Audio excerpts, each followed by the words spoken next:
In this video, we're going to discuss why we think having a small-sized flock of Katahdin sheep might be a good starter for someone who wants to get into raising lamb for meat. Stick around to see how we raise our sheep without having a lot of space, pasture, and without owning a ram. One of the biggest things you're going to have to figure out if you want to raise a small-sized flock of sheep like we do here is how you're going to get your ewes to be bred each year. For us, we decided that borrowing a ram versus owning a ram is going to be the better choice when we only have 2 ewes to get bred, so that we don't have to house a ram on our property for the full year. It's a lot nicer to only have to have a ram on property for 6 to 8 weeks just because they can get really feisty, they always want to escape to get to other ewes to breed, and they're just kind of a hassle to have on property. So one thing I would recommend for you guys is to reach out to your local homesteading community and see if anyone has a ram that they're not using at the moment, maybe because it's the off season and they don't need it for their own ewes. And just be willing to be flexible of when you lamb. It may not be exactly in April or May, but if you can have them in March or February or later than May, just be flexible with when the lambs are actually on the ground. He's being super spicy.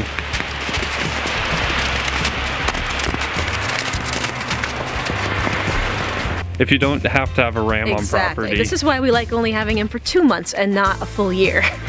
So this is our breeding pen. We have the ram here for a few more days in with our 2 ewes. And the reason why we have them separated from our other sheep is because they're too young to be bred. So we specifically have them with our 2 older ewes. He's been with them for 6 to 8 weeks, so having a second pen is quite important just to make sure that you can have more control over managing your animals. It's also good to have a shelter that has really good wind block and you can fill it up with shavings and straw so they can bed down in during the winter months. We made this one for free out of pallets and scraps from around our farm, so it doesn't have to be a high-cost shelter. Another thing to note is with only having 2 ewes, you don't need a lot of space. This pen here is about 20 by 30, which works perfect for them, especially in the winter when they're not moving around as much. Then with our summertime setup, if you don't have a lot of acreage to be moving your sheep on, it's much harder to keep them off their manure where parasites live. That's why we specifically like Katahdin sheep, because they're naturally parasite resistant. So in our experience, they have done great grazing in our smaller yard during the summer months.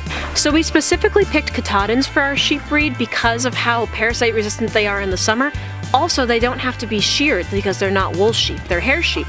So in the winter, they grow a longer hair coat, and in the summer, they shed it, which is really low maintenance and nice, especially if you have a small flock and you don't have a lot of infrastructure. Hi, Bootsy. You scared me. Wow, sorry.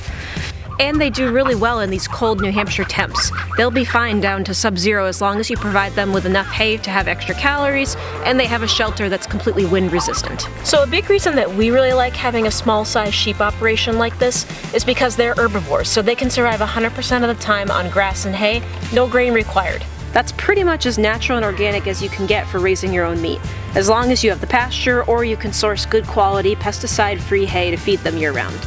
We're certainly not experts, so if any of you guys raise Katahdins, drop a comment below and let us know your experience with them. We'll see you in the next video.